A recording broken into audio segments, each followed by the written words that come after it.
સ્વામિનારાયણાય નમઃ.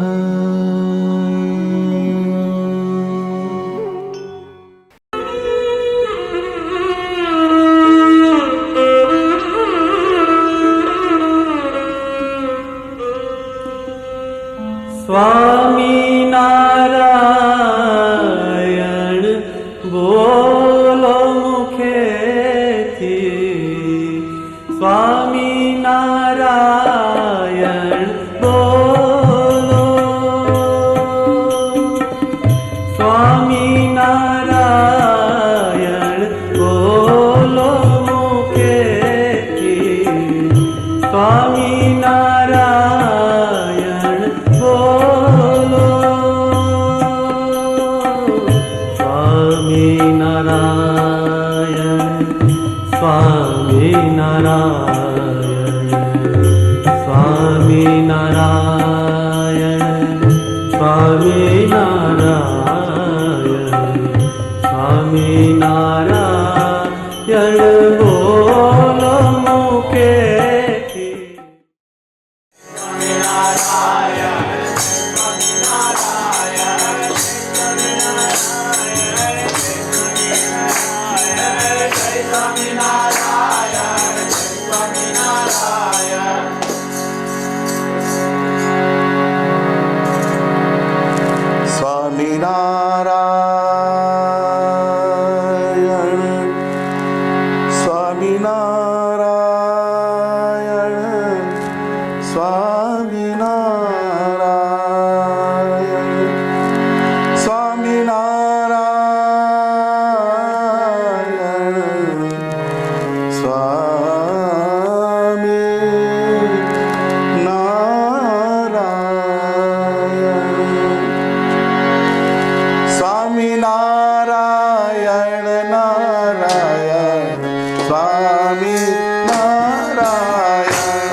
સચ્ચિદાનંદ સ્વામી મહારાજ.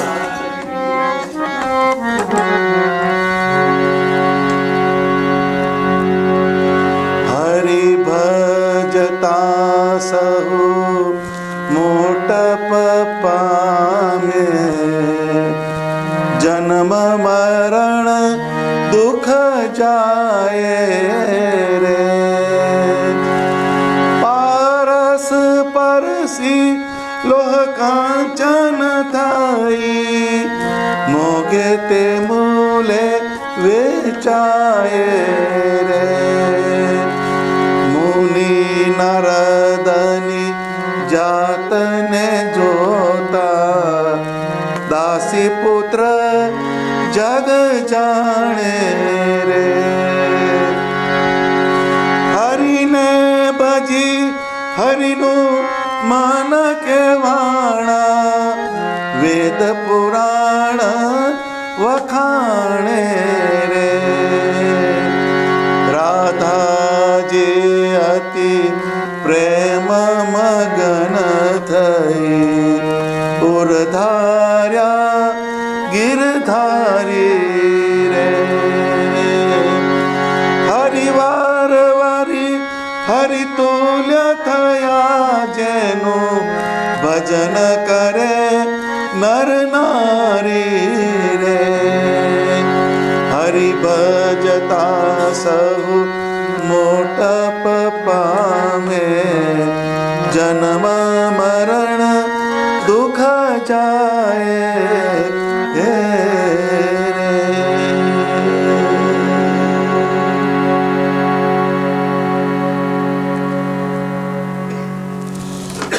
તન મેલા નીર બીના, મન મેલા ભજન બીના. શરીરને તમારે શુદ્ધ રાખવું હોય, ચોખ્ખું રાખવું હોય તો પાણીથી એને નવડાવીએ આપણે. શરીરની બધા જે કાળજી રાખે છે એ સારા સારા વ્યક્તિ હોય, એના બાથરૂમમાં જાવ ખબર પડે. 20-25 જાતના શેમ્પૂ પડ્યા હોય, કેટલાય સ્પ્રે પડ્યા હોય, કેટલાય સોપ પડ્યા હોય, બગલનો જુદો, હાથનો જુદો, માથાનો જુદો. આ બધી કેરટેકિંગ શરીરની હોય છે. એ શરીરને સારું રાખવા માટે માણસ બહુ પ્રયત્ન કરે તો જે શરીરને સળગાવી દેવાનું, છેલ્લે તો પાછું સળગાવવાનું જ આવે બધાને, જેનું હોય એનું. એ જે રાજા હોય કે રંગ હોય, બધાના શરીરને છેલ્લે સળગાવવાનું હોય કે કોઈ દાટી દે, કોઈ સમાધિ લે, એ આવે. તો એ શરીરને ટકાવવા માટે આપણે બહુ જ પ્રયત્ન કરીએ તો આપણું જે મન જે છે, મન એને શુદ્ધ કરવું હોય, એને પવિત્ર બનાવવું હોય તો એને ભજનમાં જોડવું પડે. હરિ ભજતા સહુ મોટપ પામે. મોટપ શબ્દ વાપર્યો. જેણે જેણે ભજન કર્યું એની મોટપ. ગમે એવા સામાન્ય માણસ હોય પણ એને ભજન કર્યું તો એ મોટપને પામી ગયા. એ ભજન જે છે એ દુર્લભમાં દુર્લભ ભજન. બાજંદ રાજા હતો, બાજંદ. એનું 13 તુંબાનું લશ્કર હતું. કેટલા? 13 તુંબાનું લશ્કર એટલે શું? એનું લશ્કર ચાલતું હોય તો તે ઘડીએ રોડ નહોતા, માટીના રસ્તા. તો જે પાયદળ જે ચાલે એની જે ધૂળ ઉડે, ધૂળ ડસ્ટ પાર્ટિકલ જે ઉડે અને તુંબડામાં પડે, એવા 13 તુંબડા ભરાય. વિચારો એનું રેન્જ કેટલી મોટી હશે. હવે 10 પાર્ટિકલ ન તો કેટલી વાર લાગે? એક તુંબડું ભરાતા કેટલી વાર લાગે? એવા 13 તુંબડા ભરાય, એટલી મોટી એની આર્મી હતી. પછી એક નહેર્યું આવ્યું, નહેર્યું એકદમ નેરો પેસેજ આવ્યો. એમાંથી લશ્કર જાય, એમાં એનો ઊંટ હતો, ઊંટ એક લશ્કરમાં ઊંટ હોય પાછું, તે ઊંટ મરી ગયો. ઊંટિયો મરી જાય એટલે તો એનું તો લેન્થ ને બધું ઊંચું ને બધું સાઇઝ મોટી હોય, એટલે એ જે નેરિયાનો જે પેસેજ એ બ્લોક થઈ ગયો. એટલે બાદશાહ જે પાછળ આવે, બાજંદ રાજા, એણે પૂછ્યું કે આ રસ્તા ક્યું બંધ હો ગયા કે. પછી એણે તપાસ કરાવી કે આ બંધ કેમ થઈ ગયું. તો એને કોકે વાત કરી કે બાદશાહ સાहब ऊँटिया मर गया के, वो ऊँट था वो मर गया. फिर के मर गया क्या होता है के, એને ખબર નહીં, એને તો બધી જાહોજલાલી જોયેલી. પછી ચલો મેં આતા હું કે મર ગયા ક્યાં હોતા હે. તો બાદશાહ ત્યાં ગયા, પછી એ ઊંટને જોયો, ये इसके पैर ऐसे है, इसका मुंह ऐसा है, इसका पेट वैसे का है, मर क्या गया के. પછી को के बात करी कि उसको जो चलता फिरता खाने का जो क्रिया करता था, वो सब क्रिया करने वाला जो उसका जीव था वो चला गया उसमें से. तो પછી કે अब उसको क्या करने का, तो કે गाड़ देने का, जमीन में गाड़ देने का, डांटी देवाना हम कैसे गाड़ देने का के. तो कि हाँ, तो ये सबका ऐसा होता है. तो कि सबका ऐसा होता है. એટલે બાજંદ રાજાએ ફકીરી લીધી. બાજંદ રાજાનું આટલું લશ્કર હતું, પણ કે આ સરવાળે આ તાલ થવાનો હોય, પછી એના જે કાજી હોય એને પૂછ્યું इसका उपाय क्या है, तो કે ફકીરી. એ બાજંદ રાજાએ ફકીરી લીધી. એ નિષ્કુળાનંદ સ્વામીએ એનો રેફરન્સ મૂક્યો કીર્તનની અંદર. તો એની પાસે આવું લશ્કર, અને એને પણ આટલું રિયલાઇઝેશન થયું. એનું કારણ શું છે કે કંઈક વસ્તુ ખૂટતી હોય છે આપણી લાઈફમાં, એ ભગવાનનું ભજન છે. ભગવાને એને મીઠાની ઉપમા આપી કે બધી વસ્તુ બહુ હોય, પણ એમ કે ભોજન હોય એમાં જો એક લવણ એટલે મીઠું એ જો ના હોય તો ભોજન નકારું થઈ જાય. તમે જોજો કોઈ પણ હા મારું છાણ જેવું છે એમ કે છે, અડધા તો અડધા કહે છે કે હોસ્પિટલનું ખાવા મૂક્યું કહે છે. હવે મીઠાની વેલ્યુ નહીં. મીઠાની વેલ્યુ ખરી, હા સસ્તું પડે મીઠું, પણ એ ના હોય તો લોચો પડે. જેમ આપણે મર્સિડીઝ બેન્ઝ હોય ગાડી, એ લાખો રૂપિયાથી ચાલુ થાય એની શરૂઆત. હવે એની પોતાની વેલ્યુ કેટલી બધી, પણ ટાયરમાં હવા ભરવાની થાય કેટલા રૂપિયા, બહુ તો 50 સેન્ટ તમારા થાય, એનાથી વધારે નહીં લેતા હોય કદાચ, જે હોય મને ખબર નથી, પૂરાય નથી એટલે પણ બહુ નેગ્લિજિબલ એની કોસ્ટ હોય. હવે એ લાખો રૂપિયાની મર્સિડીઝ, પણ ટાયરમાંથી હવા કાઢો ચાલે રોડ પર કેમ? પેલા લાખો રૂપિયાની છે ને, ચાલવી જોઈએ. 10 રૂપિયાની હવામાં શું જોર મારવાનું? 10 રૂપિયાની હવાની જગ્યાએ ભજન છે. 10 રૂપિયાની જે હવા એની જગ્યાએ ભગવાનનું ભજન છે. ને લાખો રૂપિયાની મર્સિડીઝ, હું આવું ભણેલો છું, હું આ કોલેજમાં મને એડમિશન મળ્યું છે, મારા આટલા સ્ટોર છે, મારે બધા આટલા બધા ઓળખે છે, મને વોશિંગ્ટન ડીસીમાં બધા ઓળખે, એ બધું લાખો રૂપિયાની મર્સિડીઝ છે. પણ જે ભજન જે છે એ જો ના હોય તો એ બધી વસ્તુ નકામી છે. એટલે મોટપ જે છે, મોટપ એ શેનાથી? તો કે ભગવાનના ભજનથી. ભજન ના હોય તો કે જેમ કીધું ને કે તન મેલા નીર બિના મન મેલા ભજન બિના. એ મન જે છે એ આપણું મન એ ભજન વગર એ મેલું થઈ જાય એમ કે છે. એના અંદર બધો વિકાર પેસી જાય. તો પારસ પરસી લોહ કંચન થઈ મોઘે તે મૂલે વેચાય રે. પારસમણી હોય, પારસમણી એનો સંબંધ લોખંડને થાય તો એ સોનું બનાવે, એમ આપણી માઇથોલોજી કહે છે. એ કંઈક કેમિકલ તીગડે હોઈ શકે, પણ આપણે એને ખબર નથી. પણ આપણે તો આ એક સિમિલી આપીએ, એનું ઉદાહરણ છે કે પારસ જેમ એમ કે લોખંડનો સ્પર્શ કરે તો એ સોનું બને, લોખંડમાંથી સોનું બને.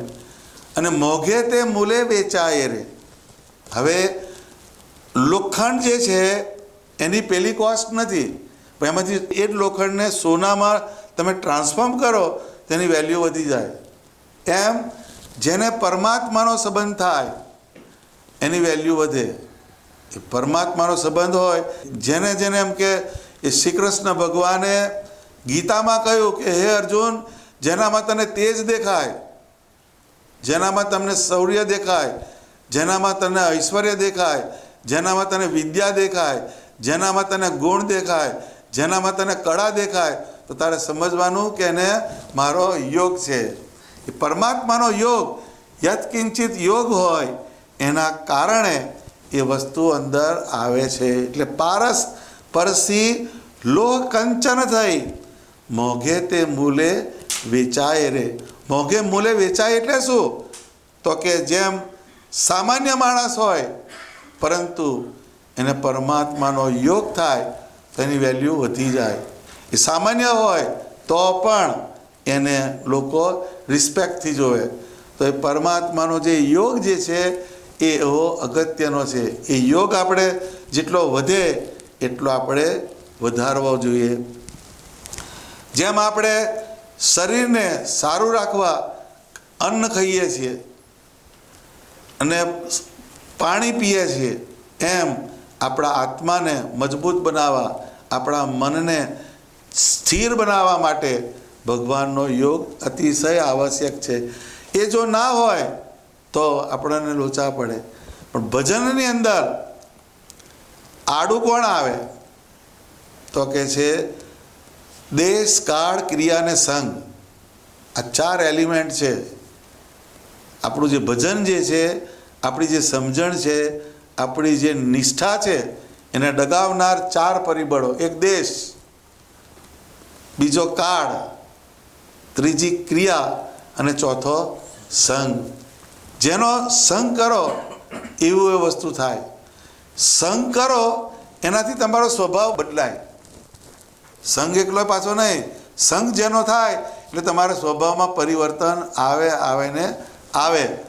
તો એ સ્વભાવ જે છે એ બદલાવા માંડે. આપણા એ સ્વભાવ બદલાય એટલે ભગવાનનો યોગ ઓછો થવા માંડે. સ્વભાવ પોતાને ભાવે એવું કરે એ સ્વભાવ.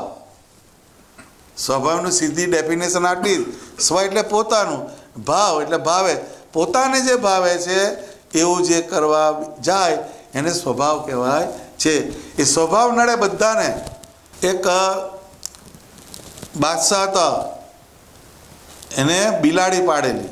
બિલાડી એને બહુ ટ્રેન કરેલી. બાદશાહ કુરાન વાંચે તો બિલાડી આગળ બેસી જાય ને એના માથા ઉપર દીવો મૂકે અને બાદશાહ કુરાન વાંચે. એટલે પછી એક દિવસ કાજી આવ્યા એના, તો એને પૂછ્યું કે સંગ બડા કે સ્વભાવ બડા કે છે? तो पेलो के स्वभाव बड़ा कैसे? तो के गलत बात है, देख ये बिल्ली है, मेरे संग से ऐसे बैठ गई इधर, ये मेरे सामने बैठ जाती है और मैं जब कुरान पढ़ता हूँ तो उसके ऊपर दिया रख के मैं कुरान पढ़ता हूँ. એટલે મારા સંગથી એટલી ટ્રેન કરી મેં, તું સ્વભાવને કેમ ન કહેશે? તો કે હવે વાત કહેશે. એટલે કાજી જે હતા એ ઉંદેડીનું બચ્ચું લઈ આવ્યો ને એક બચ્ચું છોડ્યું એને. એટલે પહેલું જોયું બલાડીએ એટલે જવા દીધું, બાયપાસ થઈ ગયું. હવે કે ફરી આવે એટલે વાર. ફરી બીજી વાર આવ્યો તો એનો તાક બેઠી. ત્રીજું બચ્ચું જેવું છોડ્યું એટલે તરત તરાપ મારી તો પેલું કોળિયું કુરાન પર પડ્યું અને પેલું બિલાડી લઈને પેલું બચ્ચું એ લઈને ગઈ. તો કોણ બળાય? તો કે સાલા સંગ બળાય, સ્વભાવ બળાય કે છે.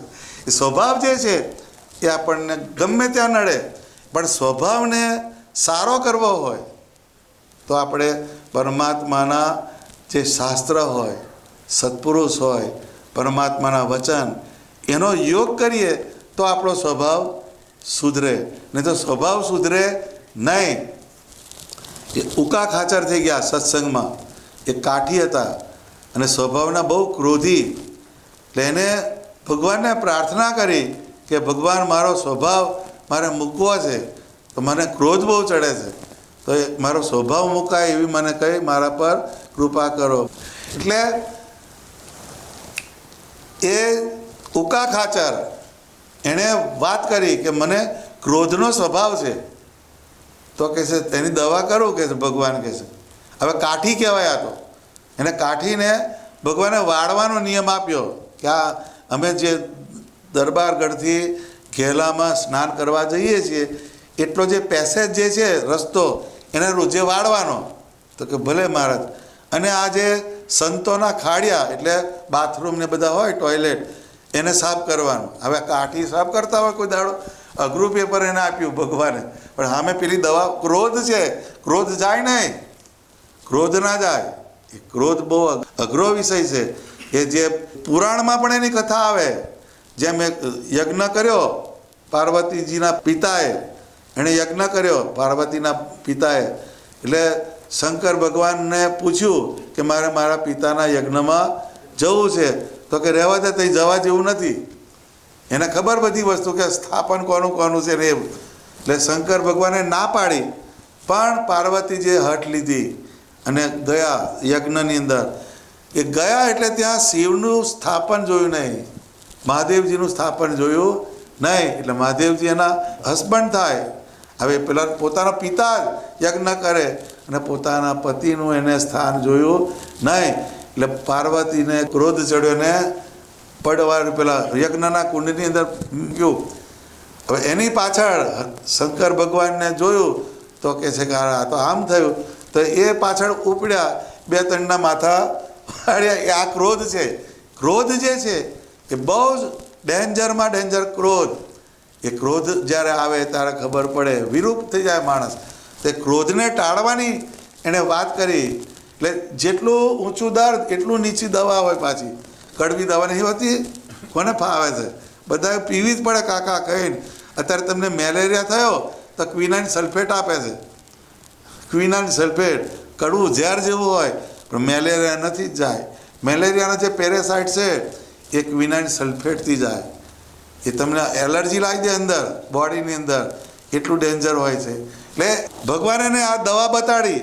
એટલે કાયમ ઉકા ખાચર એ વાળે અને સાફ કરે. ત્યાંથી ભગવાન જતા હોય એના દર્શન કરે. પછી એકવાર શ્રીજી મહારાજ સ્નાન કરીને આવતા હતા ગેલામથી. એમણે પૂછ્યું કે ઉકા ખાચર? તો કે હા મહારાજ. તમે આ વાળ કરો છો, પૂજા કરો છો કે નહીં? તો કે હા ભગવાન કરું છું ને. કે તો તમારી પૂજામાં કેટલી મૂર્તિઓ? તો કે 501. કે 501 સમાતી હોય કે નહીં? 500 પરમહંસ અને તમે શ્રીજી મહારાજ.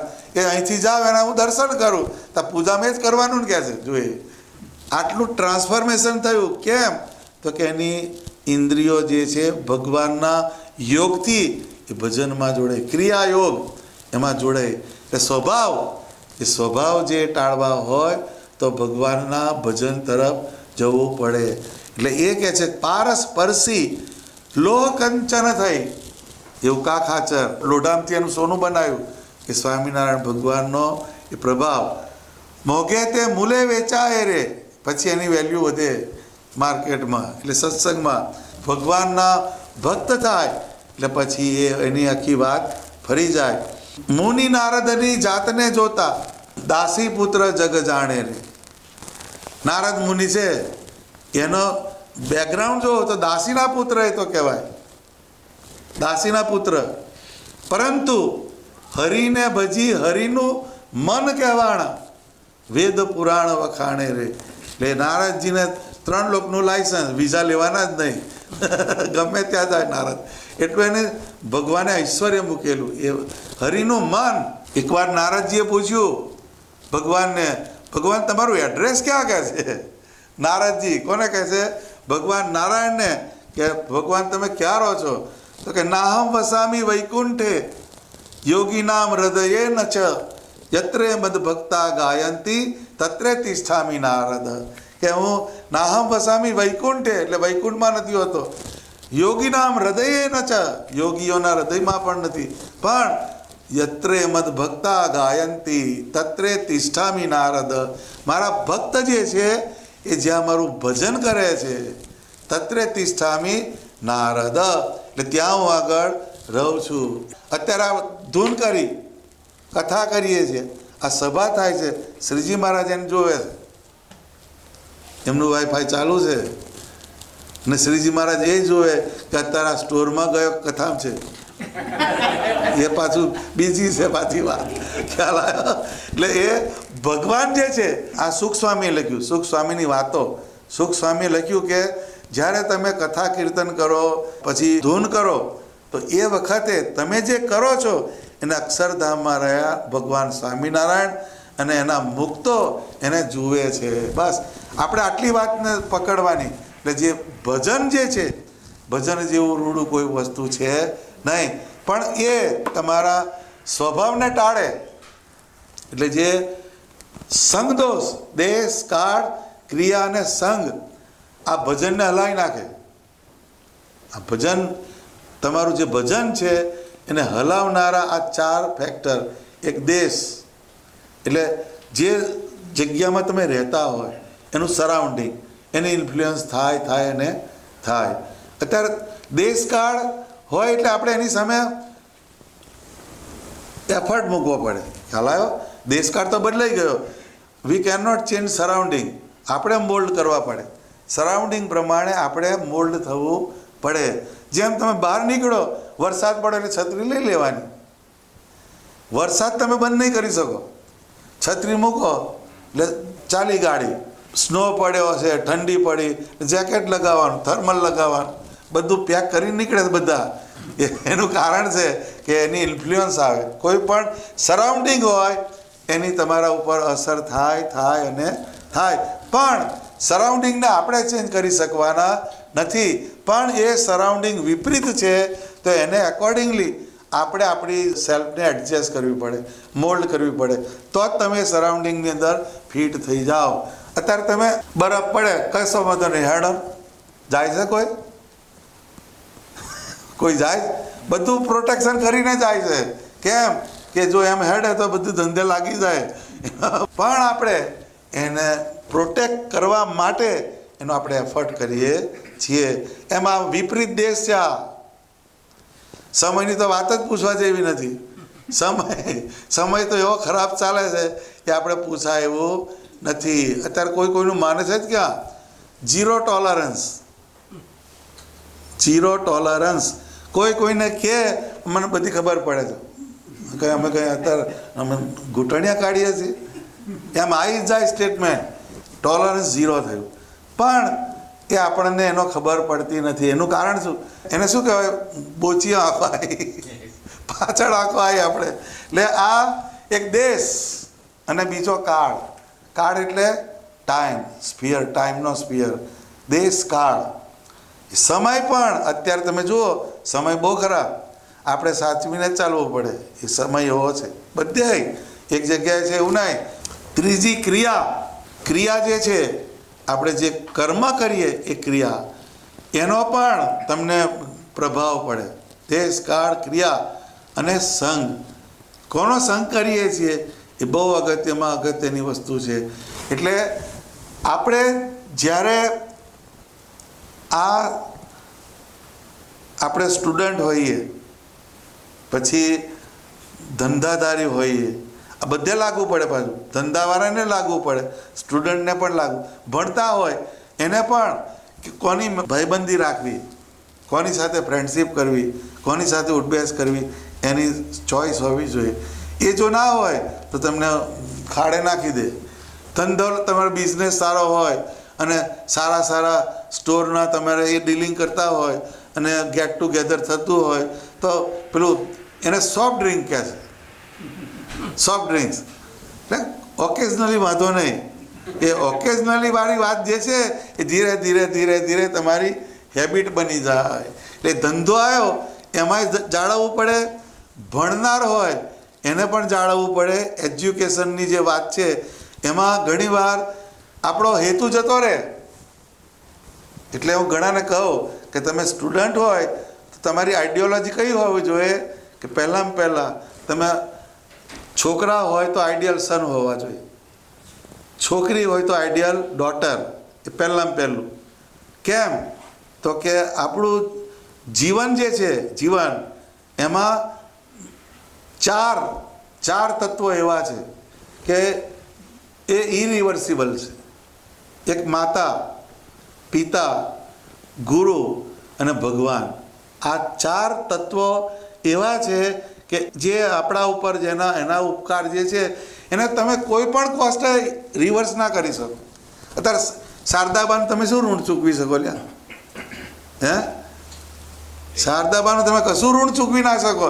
તમે હોપારી ઉપર માથું મેલીને તપ કર્યું તારે આવી માં મળી, એ ઇરિવર્સિબલ કહેવાય.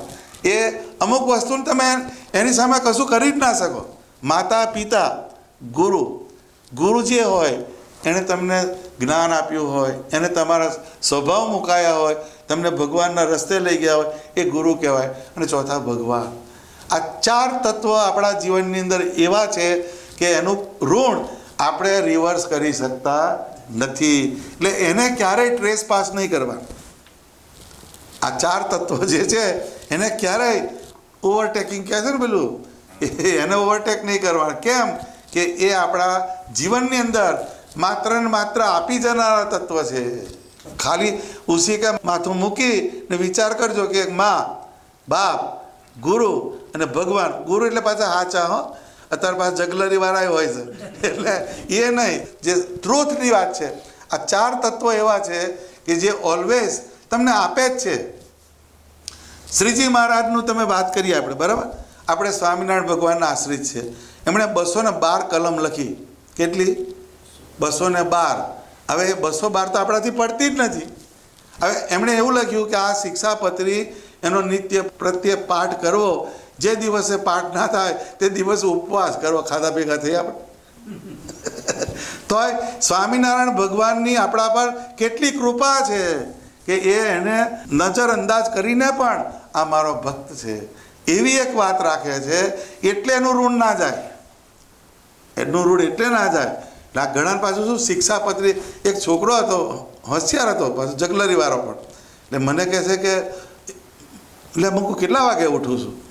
તારે કે આમ 4-5 દિવસ તો હું 5 વાગે ઉઠી જાઉં છું. ને મૂકું શનિ રવિનું કેમનું? તાકે એ દિવસ જ મોડું કરવું પડે કહે. પછી મૂકું કેમ એવું? શિક્ષાપત્રીની આજ્ઞા પાડવાની નહીં.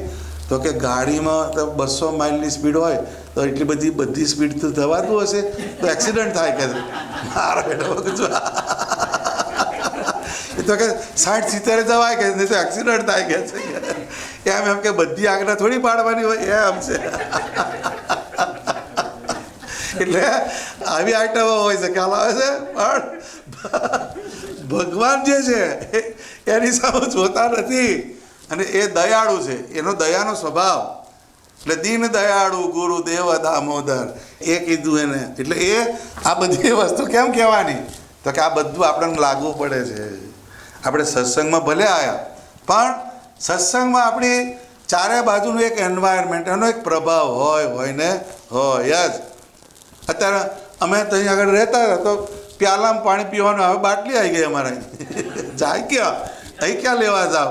ત્યાં તો અમે જગ લઈને જવાનું અને 4 દાડાનો હોય તો મોટો જગ લઈને જવાનું. પણ ત્યાં આગળ જાવ, અહીં કયો જગ લેવા જવાનું? અહીં જે ચાલે છે એમ ચલાવવાનું, પણ એને ગાળીને પી લેવાનું. પણ કહેવાનો અર્થ શું?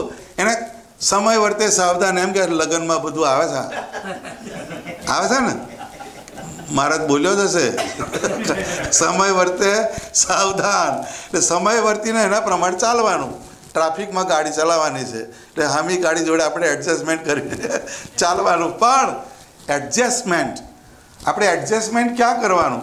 કે જ્યાં આગળ આપણી ગ્રોથ થાય, આપણું સારું થાય ત્યાં એડજસ્ટમેન્ટ કરવાનું. પણ આપણને નીચે લઈ જાય ત્યાં એડજસ્ટમેન્ટ નહીં કરવાનું. એટલે આપણે એક સારા પુત્ર કે સારી ડોટર હોવા જોઈએ. આઈડિયલ સન ઓર આઈડિયલ ડોટર. આઈડિયલ સન કોને કહેવાય? કે એના માતા પિતાની અનુવૃત્તિમાં રહે. એમ કે ખોટા ફોર્સ પડે એમાં નહીં, પણ એની સાચી વાત હોય એને કન્સિડર કરે અને પછી એના પર વિચાર કરે. અને અમુક વસ્તુ કેવું હોય આપણને ખબર ના હોય કે પાછળ શું થવાનું છે. એમણે વધારે ચોમાસા જોયા હોય. આપણે 11 વર્ષના છે અને પેલા 41 વર્ષના છે તો 30 વર્ષનો એક્સપિરિયન્સ કરો કે નહીં? એ 30 વર્ષમાં કેટલી લીલી ઉકી જોયું હોય. એટલે આપણને ટોકે એટલે આમ ના કરીશ, આમ ના, અમને ટેવ પડી ગઈ છે જ્યારે તારે ટોક કરવાની. આમ આપણે ના આવે. પણ આ વસ્તુને આપણે ક્યારેય નજરઅંદાજ કરવાની નહીં. અને મને બધું આવડે એવું તો થવાનું જ નહીં. MBA નહીં થવાનું. MBA એટલે મને બધું આવડે. MBA નહીં થવાનું. પણ આપણે કોઈ પણ વ્યક્તિ આપણા વડીલ હોય એ આપણને કંઈક વાત કહેતા હોય તો એની પાછળ એક પોઝ મૂકવાનો. પોઝ. ને પછી આપણે એના પર વિચાર કરવાનો કે આ એક વાત કંઈક તો હશે, લેટ મી ટ્રાય.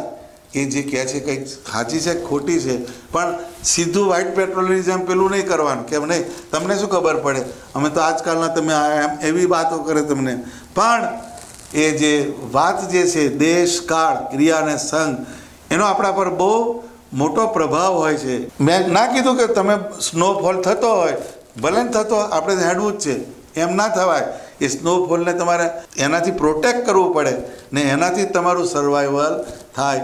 એમ આપણું મન ગમે એટલું કહેતું હોય, આપણી બુદ્ધિ ગમે એટલું કહેતી હોય, પરંતુ એ ઘણી વખતે આપણે જોયેલું ખોટું પડે, જોયેલું પણ ખોટું પડે એવું હોય છે. એનું તમને પાછળ બીજું દેખાય, એને ઇલ્યુઝન કહેવામાં આવે છે.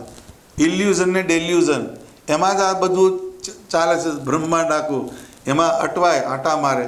એટલે એ હરિને ભજી હરિનું મન કહેવાણા, વેદ પુરાણ વખાણે રે. એ ભક્તિ જે છે એનો પ્રભાવ, એ જબરજસ્ત એનો પ્રભાવ છે.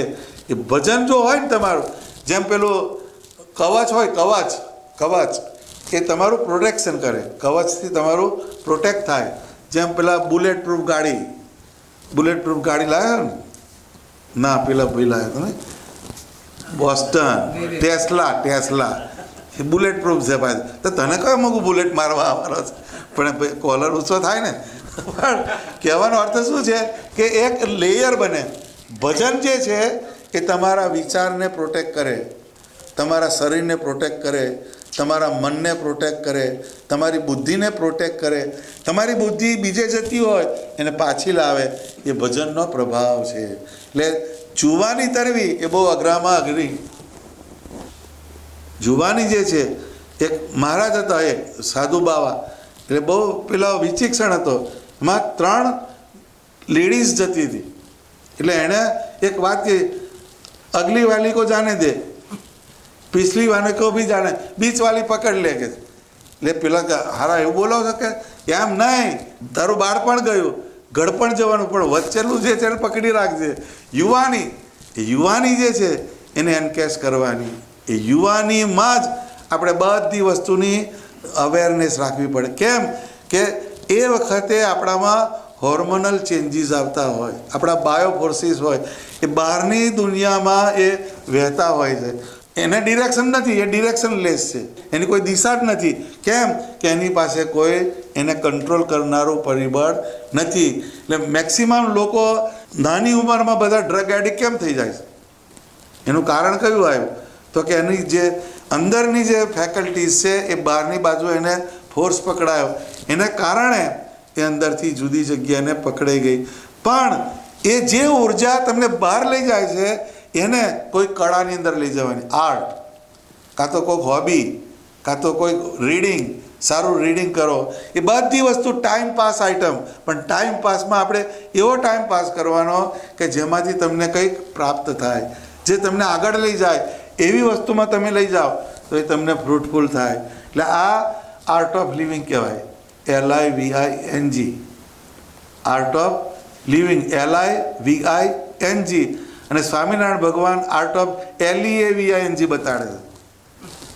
ફ્લાઇટ ઉપડે ને એ LEAVING, leave, to leave means છોડવું, ને ટુ લીવ એટલે રહેવું. રહેવાની વાત પણ સ્વામિનારાયણ ભગવાને બતાડી. પણ આ પૃથ્વી ઉપર રહીને તમારે ભગવાનના ધામમાં જવાની, લીવ કરવાની જ્યારે થાય, ફ્લાઇટ છૂટવાની હોય, એ પણ કળા સ્વામિનારાયણ ભગવાને બતાડી. આવા ભગવાન મળવા કઠણ છે. એ શ્રીજી મહારાજે આપણે બધું બતાવ્યું, એણે કશું બાકી રાખ્યું નથી. પણ આ વસ્તુનું આપણે સતત ધ્યાન રાખવાનું. એ આ સતત અવેરનેસનો માર્ગ છે. અને એ આ બીચવાલી તો સમજવાની છે. એ તમારું જે 16 થી 25 એને ગધા 25 ગયા છે. 16થી 25નો જે ફેઝ એ બહુ તમારો લાઈફનો ટ્રાન્ઝિટરી ફેઝ કહેવાય. એની અંદર તમને સારી જગ્યા પર પણ લઈ જાય અને તમને ખાડામાં પણ નાખે. You never no. A forces જે છે એના ઉપર જો એક વિઝડમ ના હોય, સારો વિચાર ના હોય, એના પર નિયંત્રણ ના હોય તો તમને કંઈક ના કંઈક ફેંકી દે. કોઈ પણ ગાડી બ્રેક વગરની જોઈ તમે? ભલે ને $2 લાખ હોય ગાડી, બ્રેક તો હોય જ. એમાં 3 વસ્તુ હોય છે: એક્સિલેટર, ક્લચ અને બ્રેક. આ 3 વસ્તુ હોય. એક્સિલેટર એટલે લગાવ, જવા દો. પછી ક્લચ આવે છે. ક્લચ એટલે વિવેક. આપણે જીવનની અંદર વિવેક હોવો જોઈએ. આ સારું છે અને આ ખોટું છે. આ હું કરીશ તો મારા માટે સુખદાયક છે, આ હું કરીશ તો મારા માટે દુઃખદાયક છે. એ ક્લચ છે. અને બ્રેક એટલે આપણે સમજ્યા વગરના કૂદી પડીએ તો આપણા પેરેન્ટ્સ આપણે સમજાવે, ભાઈ આ ના કરીશ, એ બ્રેક આવી. એ બ્રેક ના વાગે તો એક્સિડન્ટ થાય અને થાય. આપણી ગાડીને એક્સિડન્ટ થવા દેવાનો નહીં. આપણી ગાડી સક્સેસફુલ રીતે સારા ટ્રેક પર 35ની સ્પીડ હોય તો 35ની લગાવવાની, 65ની હોય તો 65ની હોય. 65થી આગળ મેં જોઈ નથી. અહીં આગળ છે, આગળ 70. હા બસ. એટલે આ તો મેં બોર્ડ જોયા છે એટલું. હવે ધીરે ધીરે અભ્યાસ કરું ને. અમુક જગ્યાએ 20ની હોય છે પાછી. એટલે 20, 35 ને 65 આટલે સુધી હું આવ્યો છું. પછી 70 આગળ જઈશું તારા આવશે કદાચ. પણ એટલે આપણી જે ગાડી એને હાઈવે પર ચલાવવાના એના માઇલેજ એ પણ ફિક્સ કર્યા. ભાઈ કંઈક તો રીઝન હોય ને. આપણે ભટકાઈએ નહીં એટલે શિક્ષાપત્રી આપણા માઇલેજ નક્કી કરે છે. શિક્ષાપત્રી જે છે પણ વાંચે તારે ને. વાંચે શિક્ષાપત્રી? એ પાછળ બાલ્કની કેટલું ઓકેઝનલી હે વાંચવાની હો. અઠવાડિયામાં ફિનિશ કરવાની. હું રોજે નહીં કહું, કાંઈક કહીશ તો એ કરવાનું કોઈ છે નહીં. પણ એટલીસ્ટ આપણા જે રૂલ્સ રેગ્યુલેશન હોય ને, આપણા કયા ગ્રહસ્થના ધર્મ એટલીસ્ટ આપણે વીકની અંદર એકવાર તો રિવાઇઝ કરવા જ જોઈએ. તો જ આપણને ખબર પડે કે આપણું રોકેટ ક્યાં જાય છે. એ જો ના હોય તો પછી આપણને એ પેલી ઊંઘમાં જાય બધી વસ્તુ.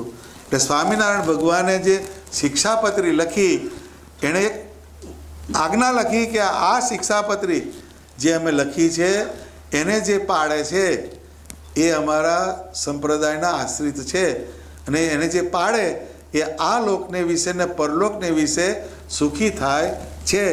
અને જે આ આજ્ઞાનું ઉલ્લંઘન કરીને વર્તે છે એ અમારા આશ્રિત નથી. અને આ લોક અને પરલોકને વિશે મોટા કષ્ટને પામે. પાછું વોલ્યુમ બતાવ્યું, મોટા કષ્ટને. હવે ચોઇસ ઇઝ યોર્સ. આપણે કયું લેવું એ આપણા હાથની વાત છે. અને એમાં કંઈ ખોટનો ધંધો, કોઈ એવી આજ્ઞા તો આવતી નથી કે તમારી ફ્રીડમ છીનવી લે, તમારી કોઈ પણ વસ્તુ તમારાથી જતી રહે, એવું નથી હોતું. એટલે ભગવાને બધી વસ્તુ મૂકેલી છે. એણે એવું નથી કહ્યું કે વિષય નહીં ભોગવવાના. એને એવું નથી કર્યું કે તમે સુખના પ્રસાધનમાં ના જાઓ. પણ એણે એવું કહ્યું કે વિવેક રાખીને કોઈ પણ વસ્તુ તમે કરવાનું. 1 કપ ચા હોય એમાં 3 મુઠ્ઠી ખાંડ જાય? એ તો અત્યારે પાછી અહીં તો બ્રાઉન સુગર આવે, 3 ચમચી નાખીને તોય ઘણી થતી નથી. બ્રાઉન સુગર આવે છે એવી પાછું કંઈક જુદું આવે કંઈ તો. પણ કહેવાનો અર્થ શું છે? દરેકની અંદર વિવેક આવ્યો. પાછો વિવેક મહારાજ નહીં, અહીંયા વિવેક આવ્યો છે. પણ કહેવાનો અર્થ શું છે કે દરેકમાં એક વિવેક, એ જો વિવેક ના હોય તો એ લોચો પડે. વિવેક બહુ અગત્યની વાત છે. 2 ભાઈબંધ હતા, તે મહેમાન ગતિએ ગયા. કોકના ઘેર મહેમાન થયા હશે. તે પછી મહેમાન ગતિએ ગયા એટલે ત્યાં આગળ શીરો બનાવેલો. પેલા જેને ઘેર મહેમાને ગયેલા ને તેણે શીરો બનાવેલો. તે પેલો પીરસવા આવ્યો, તે 2 જણ બેઠેલા. તે પહેલો જે હતો એની તાસડીમાં પેલો શીરો પીરસવા આવ્યો ને, તે પેલો શીરો પેલો ચીકણો હોય ને ઘીવાળો, તેમ ઢલાયો છે, બધો ઠલવાઈ ગયો. તો પછી પેલો એવું બોલ્યો, હવે કાઢતા નહીં, બીજો લાવતા નહીં કે. પેલા તાસડીમાં જેટલો શીરો હતો એ લઈને આવેલો પેલો, પણ આમ જે નમાયું તે બધો શીરો નીચે પડી ગયો કે હવે કાઢતાય નહીં ને લાવતા નહીં. નવો હવે બહુ થઈ ગયો કે પછી પેલો ગયો તે આગળ ગયો તો શીરો પેલો શું બોલે કે મારે શીરાની બાધા છે કે મારે શીરાની બાધા છે. તો પછી બધું જમી રહે ને પછી પેલા બોલે તે શીરાની બાધા ક્યારથી તો તું ભટકાયો તાર નહીં કે છે હારા કે છે. એટલે આ વિવેક વગરનો એને એવું ખબર ના પડી કે હારા આખી ત્રાસડી અંદર પડી ગઈ તો કે કાઢતાય નહીં ને લાવતાય નહીં કહે છે કે અને વિવેક વગરનો હોય એટલે વિવેકને 10મો નિધિ કીધો. 9 પ્રકારની નિધિ એટલે જે સંપત્તિ હોય 9 નિધિ 10મો નિધિ કીધો વિવેકને. એટલે એ વિવેક જે છે વિવેક એટલે વિવેક કોને કહેવાય તો કહે છે કે જે શાસ્ત્રમાં લખ્યું હોય એને વાંચે પછી એમાંથી મારા માટે કામની વસ્તુ કઈ છે ને ના કામની વસ્તુ કઈ છે એને ડિસાઈડ કરે ને પછી એને એકોર્ડિંગલી જે ફોલો કરે એને વિવેક કહેવાય. વિવેકની બીજી વ્યાખ્યા થાય નહીં. પણ જે સંગદોષ એનાથી વિવેક જાય. સંગદોષ હોય એનાથી વિવેક જતો રહે. ભગવાન વચનામૃતમાં દાખલો આપ્યો કે અશ્વત્થામા બ્રહ્મરૂપ થયા હતા. જે આપણા ઇન્ડિયન માઇથોલોજી પ્રમાણે 7 ચિરંજીવી એમાંનો એક ચિરંજીવી અશ્વત્થામા કહેવાય. એ અશ્વત્થામા એમ કે બ્રહ્મરૂપ થયો હતો પણ એને દુર્યોધનનો સંગ લાગ્યો એટલે એને અધર્મનો માર્ગ ચોઈસ કર્યો. હવે પછી ભગવાને એનો દાખલો આપ્યો કે જેમ અગ્નિ છે અગ્નિ એ બધાને બાળે. ફાયર હોય બધા બાળી નાખે ને ચોખ્ખું છટ કરી નાખે પણ અગ્નિને પણ પાસ લાગે છે કે ચામડું બળે તો ચામડાની સ્મેલ, વાળ બળે તો વાળની સ્મેલ, સુખડ બળે તો સુખડની સ્મેલ, ઘી બળે તો ઘીની સ્મેલ. તો એ અગ્નિ જે છે એને પણ એનો પાસ લાગે છે. તો બ્રહ્મરૂપના ઢેકા ભાગી જતા હોય તો આપણો ક્લાસ કયો? બ્રહ્મરૂપ થયા હોય એને પણ દુર્યોધનનો પાસ લાગ્યો એટલે એને અધર્મનો પક્ષ લીધો. એમ આપણે ભગવાનના ભક્ત છીએ એટલે આપણે વાંધો નહીં આવે એમ નહીં સમજવાનું. આપણે વિજિલન્ટ જ રહેવું પડે. તમે ગાડી લઈને નીકળ્યા ફેરવો જેમ આવે એમ એક્સિડન્ટ નહીં થવાનું હોતું હોય છે. આમ કરી નીકળે બધા એમાં આમ એક્ઝિટમાંથી બહાર આવે 2 બાજુ જોઈ જ લે પહેલો ને પછી પેલી બાજુ જવા દે. અમુકને પાછો આમ કરે પાછો જવા દો. એ વિવેક છે પાછો. તો પાછો પેલો અમે થેન્ક યુ કે પાછો. આ વિવેકનું આ શીખવા જેવું આ છે. અહીંથી મારે જવું તું શેનો જાય એવું નહીં. અહીં આગળ આપણે ઊભા હોય તમને આમ કહે એટલે આમ કરે ને એટલે પેલો પાછો થેન્ક યુ કહે છે. એટલે વાયસે વર્ષા છે બધું પણ એને વિવેક કહેવામાં આવે. એ વિવેક જે છે એનાથી જ તમારું જીવન સરળતાથી સુખમય એવી રીતે નીવડે. એ આખો વિવેકનો આખો માર્ગ સ્વામિનારાયણ ભગવાને દેખાડ્યો. તો એ વિવેક રાખવાનો. બીજું કે જેમ મેં કીધું ને કે આપણે આઈડિયલ સન આઈડિયલ ડોટર એના પેરેન્ટ્સને ફોલો કરવાનું. એના પેરેન્ટ્સની ફિલિંગને સમજવી જોઈએ. આપણે ઘણીવાર એની ફિલિંગ હોય એને ફિલિંગને સમજવી જોઈએ, એને રિસ્પેક્ટ કરવું જોઈએ. એ 2 વસ્તુ હોવી જોઈએ. કેમ કે એમનો આપણા પર અનુગ્રહ છે. એનો અનુગ્રહ છે. અત્યારે સ્ટોર પર ઊભા હોય બધા have a nice day, yes sir, anything else sir, good bye આટલું કહેવું જ પડે એને કાકાને. કશું ના થાય તોય કશું ના લે તોય કહેવું પડે. આ એક કર્ટસીનો આ આખી વસ્તુ છે. તો આપણા પેરેન્ટ્સ એના આપણા પર કશું નહીં, એના અગણિત આપણા પર ઉપકાર એટલે એને આપણે કાયમ ધ્યાનમાં રાખવાનું. એટલે દેશ કાળ ક્રિયાને સંગ એ આપણે હલાવે. એટલે આઈડિયલ સન આઈડિયલ ડોટર પછી આઈડિયલ સ્ટુડન્ટ. આપણે જ્યારે એજ્યુકેશનના સ્પિયરમાં હોય તો આપણે સારા સ્ટુડન્ટ એ બનવું પડે. કેમ કે અત્યારે આપણો રોલ ભણવાનો છે. ભણતી વખતે બીજે બધે ડાફોરિયા મારવા જઈએ તો આઈડિયલ સ્ટુડન્ટમાંથી ભટકી જઈએ. ત્યાં આગળ હું ઘણાને વાત કરું કાં તો એમ કે કોરસમાં રહેવું. કોરસ એટલે બધા 10-12 જણ ગાતા હોય ને એને કોરસ કહેવાય. પણ ડ્યુએટમાં નહીં જવાનું. ડ્યુએટ એટલે બેનું ડ્યુએટ કહેવાય. એ યંગ એજ હોય ત્યારે આપણો ગોલ ભગવાનના ભજન સાથે એજ્યુકેશન તરફ હોવો. કેમ કે તમારા એ જ વર્ષ તમારી કેરિયરને ડિફાઇન કરે, એ જ વર્ષ તમારી કેરિયરને આગળ લઈ જાય. એટલે આઈડિયલ સ્ટુડન્ટ ઓમ યાદ રાખજે પાછો, આઈડિયલ સ્ટુડન્ટ, આપણે આઈડિયલ સ્ટુડન્ટ હોવા જોઈએ. પછી આઈડિયલ ડિવોટી, આપણે ભગવાનના ભક્ત પણ આઈડિયલ હોવા જોઈએ. આ 3 આઈડિયોલોજી પકડવાની: આઈડિયલ કિડ, આઈડિયલ સ્ટુડન્ટ ને આઈડિયલ ડિવોટી. આ 3 આઈડિયોલોજી પકડી અને આપણે આપણા આ વ્યવહારમાં ચાલીએ તો આપણે કોઈ દિવસ વાંધો આવે નહીં. એટલે એ કહે છે કે મુનિ નારદની જાતને જોતા દાસી પુત્ર જગ જાણે રે.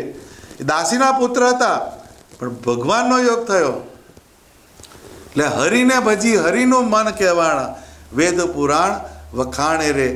દાસી પુત્ર એને પોતાની પાત્રતા નથી પણ ભગવાનનો યોગ થયો એટલે ભગવાનનું ભજન કરીને ભગવાનનું મન કહેવાયા. એ નારદજીની વાત લાયા ભગવાન. તો એ મુક્તાનંદ સ્વામીનું આ પદ.